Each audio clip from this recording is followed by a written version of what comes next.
Hello everybody, welcome back to Back Out of the Case. This is Skyflake44, aka Zect44.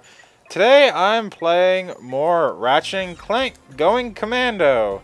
And holy shit, after beating, I had another close call against the B2 Brawler, not as close as the when I failed at it in the last video, but I already beat the B2 Brawler, so you really didn't need to see me actually go and beat the last B2 Brawler fight in that challenge. But if you actually look, our Blitz gun's like halfway actually done. Not to mention our actual what was it called? Chopper's almost to the multi-star. We're going to be getting 2 new weapons in this actual place, and there's going to be another if we go to the other planet that we actually have available. We can get another actual weapon. Now, actually, not just one weapon, 6 weapons.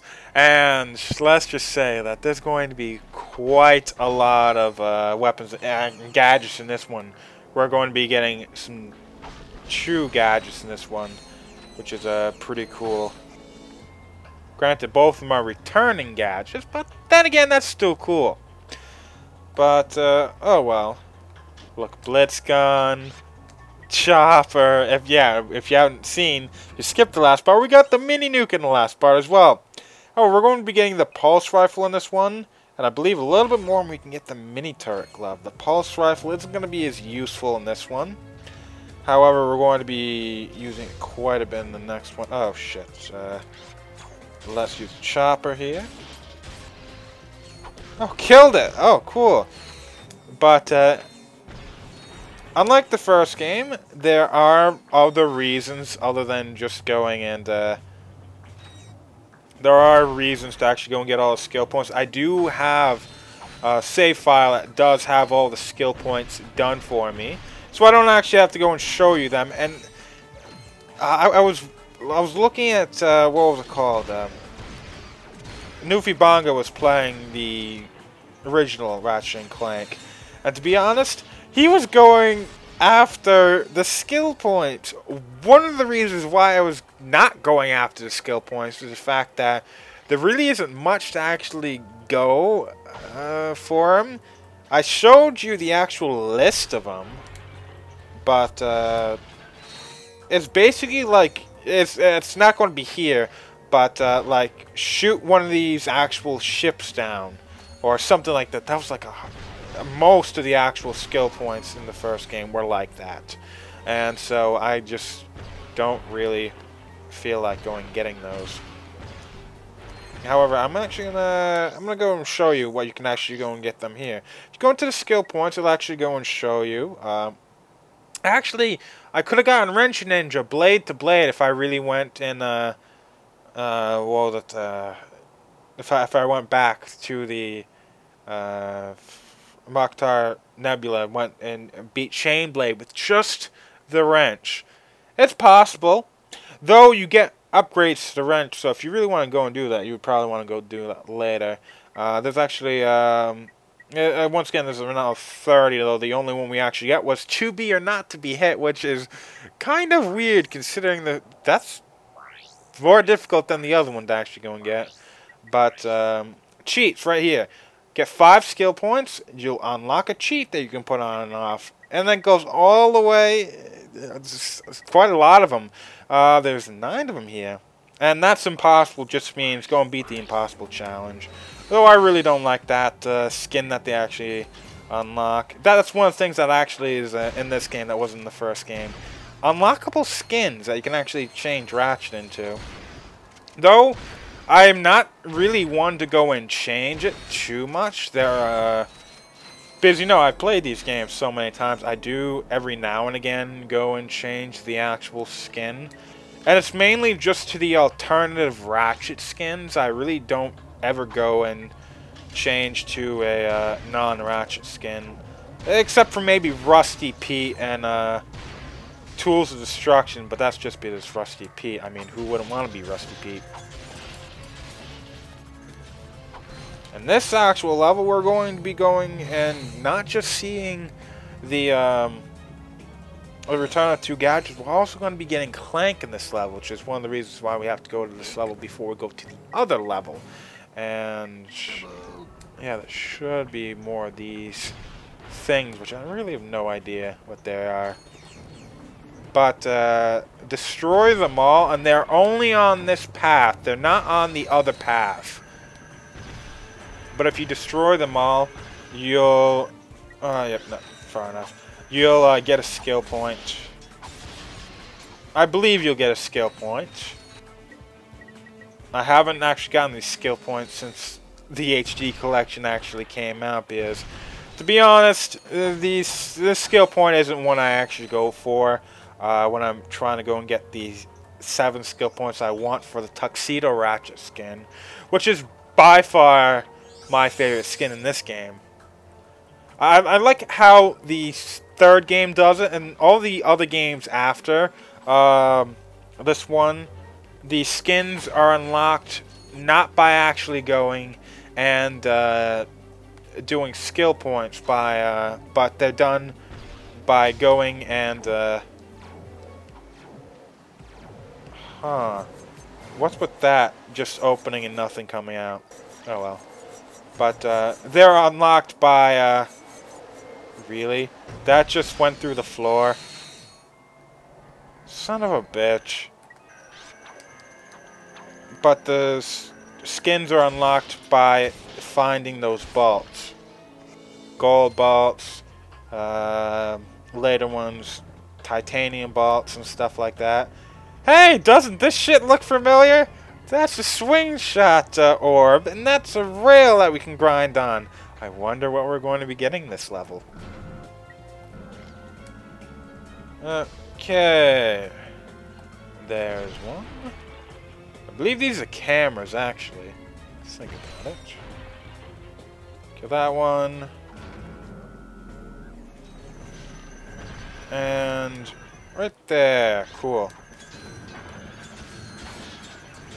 I believe there really shouldn't be... Oh, there is one more. Oh, come on.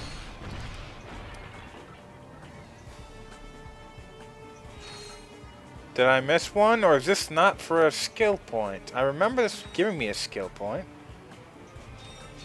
Oh, well. I really don't care. There are other stuff I can go to get for skill points anyway. Here's a graphical glitch. Well, maybe not in this one, but in the other ones, the trash didn't actually go and they didn't actually do anything. In the original game, the trash cans, I believe, would stay tipped over. I haven't played it in a while. It's actually my sister's house at the... Oh, it better be at my sister's house. She just moved. Better not have left it. She's the type to be a little bit forgetful. But, oh, we get the mini Turk left now. But, see what, is there anything here? No, it doesn't seem there's any of those things up there.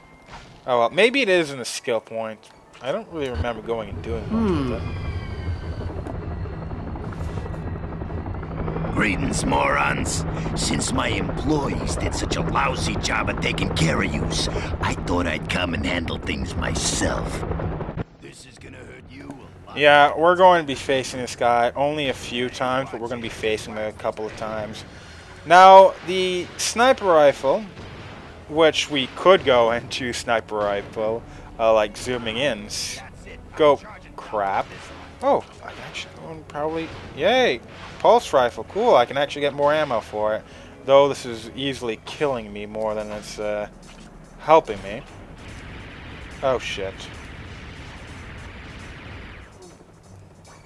Yeah, this is not doing me all that well. But look at that. Oh, doesn't even matter. Look at that experience. That's what I like about killing a boss with just one weapon. Hey, I wonder what I'm going to be doing soon.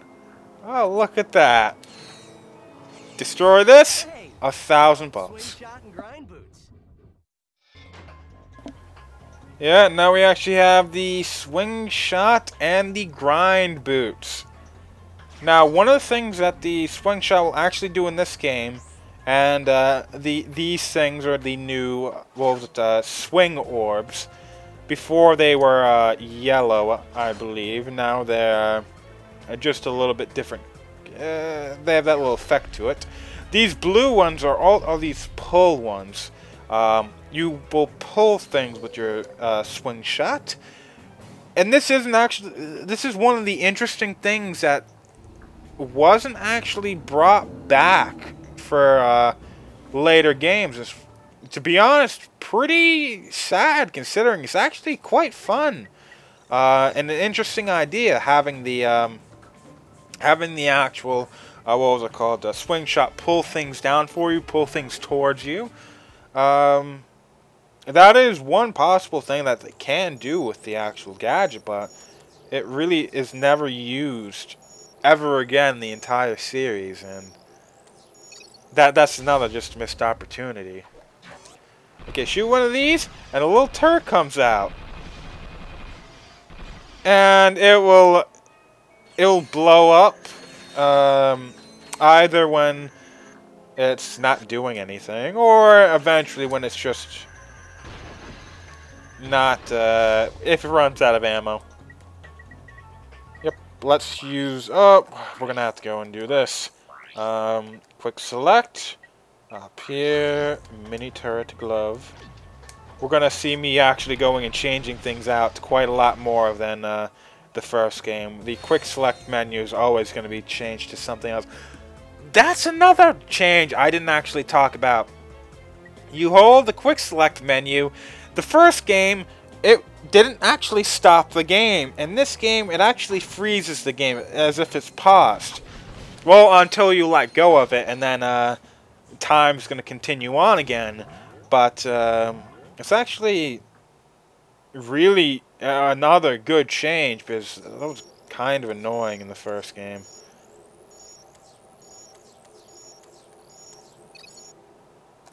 Yeah, those things aren't all that difficult.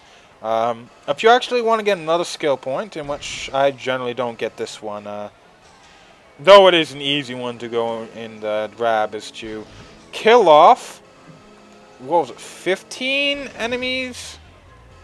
Or something like that. Using the crane.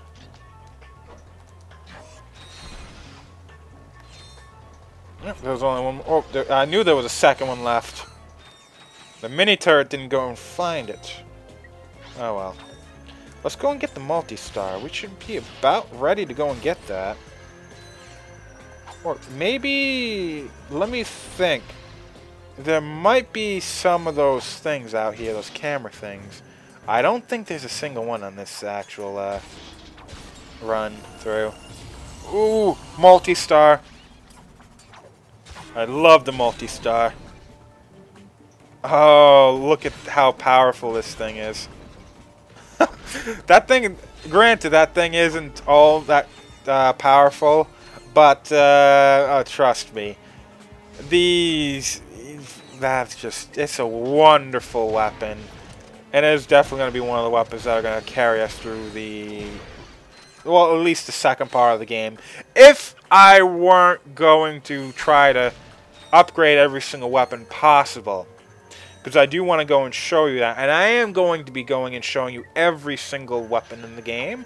That will include the Rhino 2 and the Zodiac, which is going to make me play the game a couple of times to actually go and get.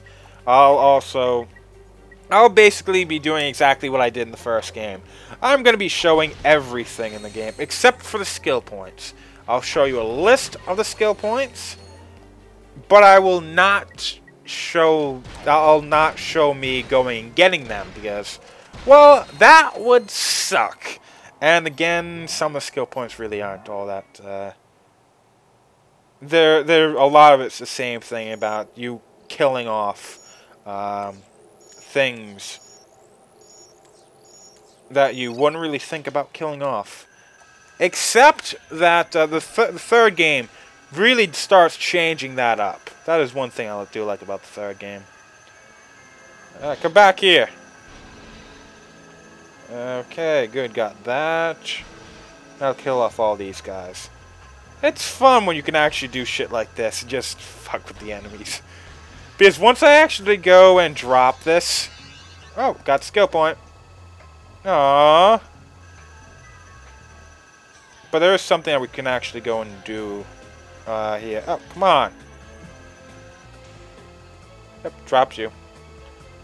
Now we're supposed to go and in Crane 3, or Crane Cam 3, go and drop it over there. But we're going to want to go and drop this right here. I think that might be where it's supposed to be.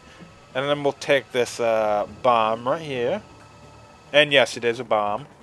And we'll drop it. Oh, shit.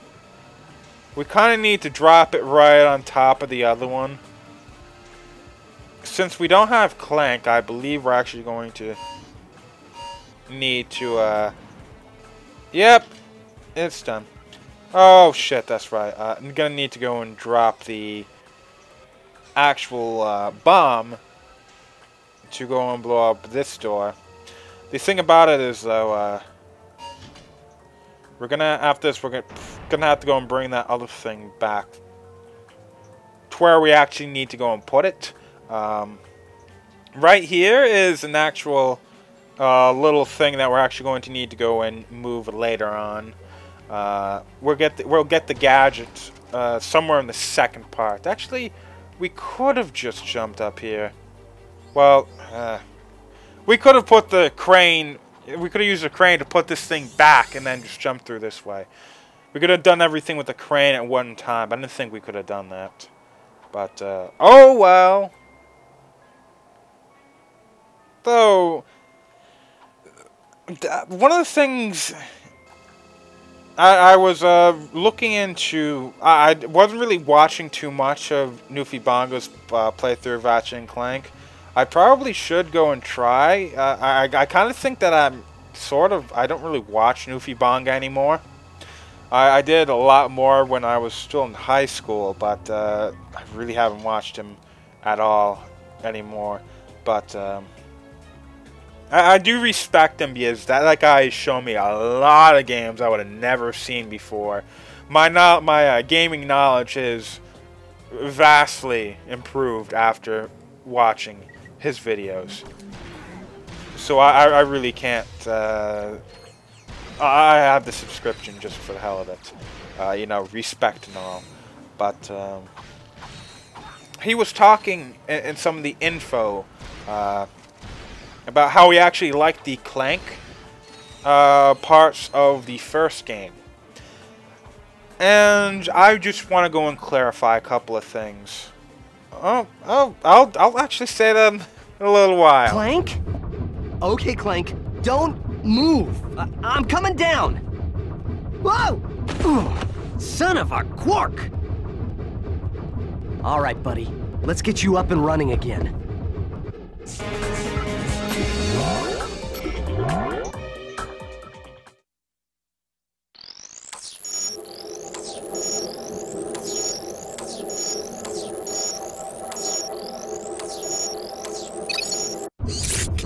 Final digit of pi is...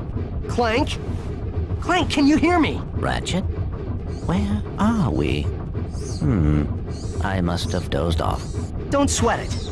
Let's just find a way out of here. I believe that air duct may offer our only way out. Okay, now we're at the Clank part. And again, I'm gonna go and talk about that. The Clank parts of the first game weren't necessarily my favorite parts of the game. They were originally very interesting. I liked the Clank parts in the first game. Up until I played the game too much. The Clank parts, while they are good and interesting, they're not the most interesting part of the game. And as you can probably guess, the Clank, different parts of a game on repeated playthroughs become more boring than, or become boring faster than the other parts. Ratchet and Clank is still quite a fun game, but the Clank parts, to me, is still quite boring. Okay, we'll wait here. And then attack. So they won't just go straight into the laser. But the Clank portions of the first game were interesting originally, but they weren't all that interesting later on.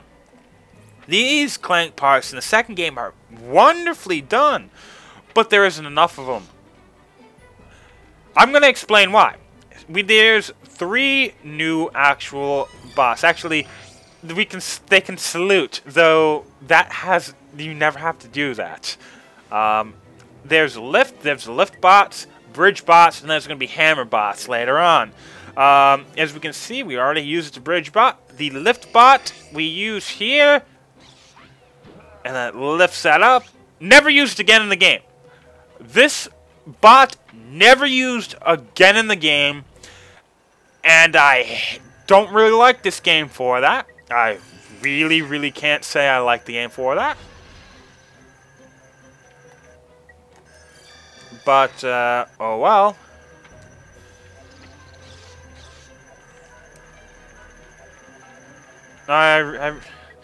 These Clank actual parts are better designed, easier, actually quite quick too. And because of the introduction of the lift bots, the bridge bots, and the hammer bots, they're a bit more fun to actually go. There's more potential to them. And to be honest, that's it. That's all. This is one of 2 times we actually go and use Clank. Way to go, Clank! Nothing to it. You did great. Now, let's go get that experiment back. Yeah, trust me. I wasn't the biggest fan of the Clank missions in the first game. But, well, I was originally. Then they just got boring. And the thing about it is they become a pace breaker in the first game. If you're playing them repeatedly, or if you just don't really want to go and do, use, or not use, but play the Clank parts, they become a pace breaker. You want to play as Ratchet. While Clank's fun to go and use on repeated playthroughs, his gameplay becomes more boring than Ratchet's gameplay. Quite quickly, it becomes a lot more boring. And outside of this game, it's a problem. Well, maybe not for A Crack in Time. A Crack in Time, Clank is by far one of my favorite parts of that game. But for the other traditional games, the original Ratchet and Clank, Up Your Arsenal, Tools of Destruction, Size Matters, all of them, the Clank parts were either fun to begin with and became boring, or they're just boring. Well, at least the one in Size Matters was just plainly boring. But actually, technically, the Gadget bots were also in Secret Agent Clank. Maybe that's the entire reason I don't really want to play Secret Agent Clank. I just don't want to have to deal with, oh yeah, if you've seen right there, Ratchet's helmet is way too big for his head.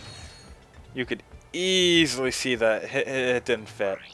So how many actual skill points do I have? Only 2. I still need another 5. Oh well. Let's get our new weapon. This is the Seeker Gun. The Seeker Gun is a weapon. Actually, it's one of the only weapons I can think of in the entire Ratchet and Clank series, in which the upgraded version actually has less ammo than the original version.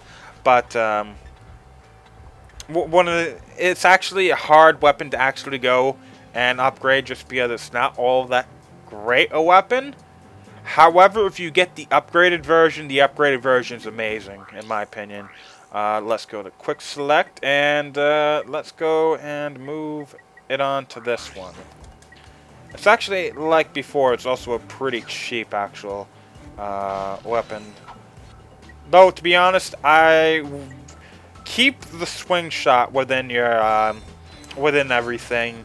The dynamo and the tractor beam, if you don't really want them to actually stay, and your if you don't want them to actually stay in your like gadgets, don't go and use them. However, one thing, my mind, for some reason, when it hears Ratchet and Clank and platformer, I think that yes, the platforming is a big part of the Ratchet and Clank series, and the first game, and in the second one, and technically it still is in the third one. But from the third game onwards until A Crack in Time, I have a difficulty calling these games a platforming game, just because, well, while the Ratchet and Clank games are, you know, are big on the platforming, the combat becomes much more of the focus of the games themselves, and the gadgets used they're not always, you know, like a platforming type of gadget. A lot of the ones I can think of later on really don't help you with platforming.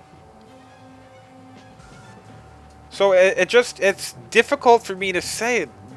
While I still know that the Ratchet and Clank series is a platforming series, it's just from the third game onwards, the first game had you know, a lot of platforming gadgetry, mini games, stuff like that, but it was very, very well balanced with the combat, and the combat in this game is also balanced fairly well with the gadgets, with the mini games, with the platforming. But that's not the case when we go on later. The third game is more action-oriented than the platforming Ratchet and Clank 1 and 2. Though it still can be considered a platforming game, I have a tough time actually going and saying it is, going and thinking it is, just because the platforming isn't as big a thing in that game. Going on into Deadlock's platform is minimal, and size matters. Well, not minimal, it was not all too big. Tools of Destruction, again, there's platforming in it, but the platforming didn't really, it was nowhere near to the extent of 1 and 2. 1 and 2 makes me think a platforming game. A lot of the points in the game make me think I'm playing a platforming game and not an action game.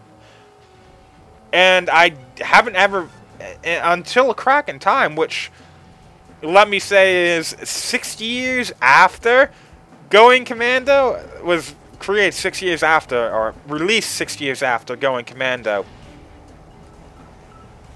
It took a while before another game that I could easily say is, you know, big part of the game is platforming, actually came out. Because the platforming in A Crack in Time is huge if you do everything. And the combat is quite a lot less emphasized than the puzzles, than the platforming, which I do like. I really do like the platforming, the puzzles in A Crack in Time. To be honest, that's one of the highlights of that game. But that is one of the problems that I will say goes on with the Ratchet and Clank series. While I do like all of the weapons, and I do think that's a huge part of the Ratchet and Clank series. Oh, shit. Why did that go back? I've never stood on that thing. And I've never actually known that it goes back. Well, I can see that it would probably go back so that if that thing goes back, then when you're standing on it, you can retread your, you know, like retrace your steps still. But oh well. Oh, don't want that to happen. The later games in the series, from the third one onwards, you could just jump towards an actual swing shot target, and the actual game would immediately go and equip you with the actual the gadget itself. But in this game, that's not the case. It's not necessarily, you know, too bad, but it's just not the case. Oh well, let's get a new gadget. It works! My invention works! Huh? It's called the Therminator. It fires charged thermal pellets that can thaw an ice block or freeze a body of water. Gadgetron will pay me millions. Hey, I don't know how long you've been frozen, but I don't think Gadgetron's operated in this galaxy for years. Everyone buys Megacorp products these days. Hey, maybe you'd like to buy it.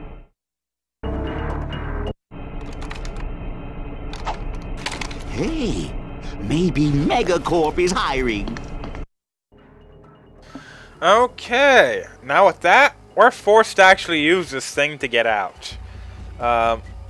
To be honest, this actual, out of all of the worlds in this entire game, in the Bogon Galaxy, nobody really buys Gadgetron products in the Bogon Galaxy.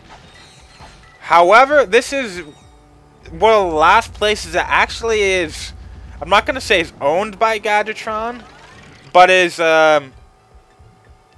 it's one of the last places you could actually get Gadgetron products on.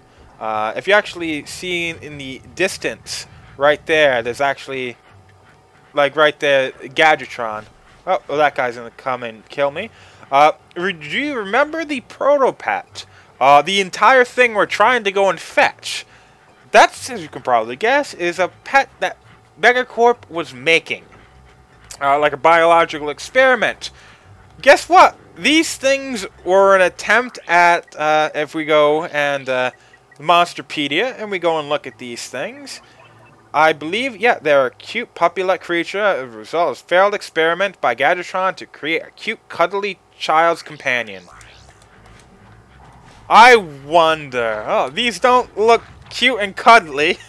Well, they do look cute and cuddly, but they also look quite deadly. Well, Blitzgun takes care of them. Now, there is a couple of things we still have to do here, but we're going to be doing those in the next part. We're going to be getting a lot of returning weapons from the first game. This entire bottom portion is going to be all returning weapons, which, if you have a Ratchet and Clank actual saved data on your PS3 or on your PS2 memory card, if you have the saved data, and you have the weapons in that game, or if you have like the returning weapons, if you already had them in Ratchet and Clank 1, you can get them for free instead of for paying for them. And it's great, because to be honest, if you're not getting them for free, I wouldn't go and be getting them, because the returning weapons aren't as useful as the ones that we get now. So, see you everybody. See you in the next part.